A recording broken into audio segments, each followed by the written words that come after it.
पिछले कुछ दिनों में आपने टीवी और न्यूज़पेपर में कई बार जिनेवा संधि या जिनेवा सम्मेलन का जिक्र देखा होगा।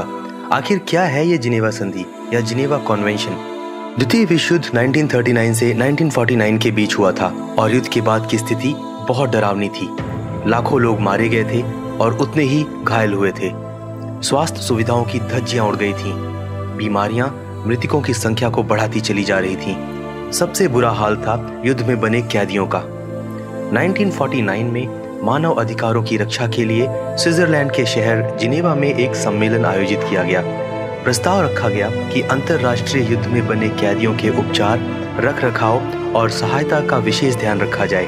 विश्व के 196 देशों ने जिनेवा समझौते पर हस्ताक्षर किया। जिनेवा समझौते में 4 संधियां हैं और 3 अतिरिक्त प्रोटोकॉल्स भी हैं। यूं तो जिनेवा संधि मूलतः 1949 में हुए समझौते को दर्शाता है, लेकिन इसकी नींव रखी गई थी 1929 में, जब युद्ध में बने कैदियों के मानवाधिकारों के लिए 2 संधियां बनाई गई थीं। 1949 में इसे और बेहतर और विस्तृत बनाया गया और इसमें 2 अतिरिक्त संधियां जोड़ी गईं।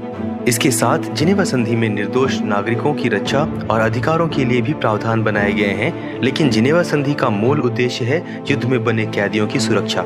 जिनेवा की 4 संधियां कुछ इस प्रकार हैं। पहली संधि युद्ध के मैदान में हुए घायल और बीमार सैनिकों के उपचार और देखभाल के बारे में है।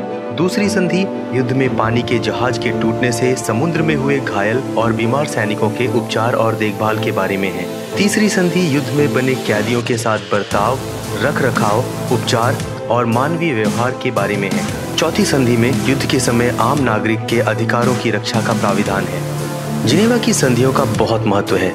इसे साधारण सुझाव या निर्देश की तरह नहीं देखा जाता, बल्कि अंतर्राष्ट्रीय मसलों पर राष्ट्र जिनेवा संधि को एक दूसरे के प्रति अत्यंत कूटनीतिक तरह से इस्तेमाल करते हैं। नियमों के अनुसार जंग के कैदी का दर्जा केवल अंतर्राष्ट्रीय सैन्य टकराव में ही दिया जाता है। जंग का कैदी सामान्य रूप से सैनिक होता है जिसे शत्रु देश की सेना ने अपने कब्जे में ले लिया हो।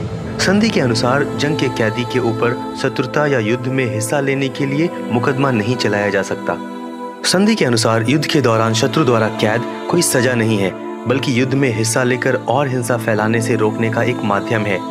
और युद्ध समाप्त होने के बाद सभी देश जंग के कैदी को छोड़ने के लिए बाध्य हैं। कैद के दौरान जंग में किए गए संभव अपराध के लिए जंग के कैदी पर मुकदमा चलाया जा सकता है, लेकिन जंग में हिंसा फैलाने के लिए कोई मुकदमा नहीं चलाया जा सकता।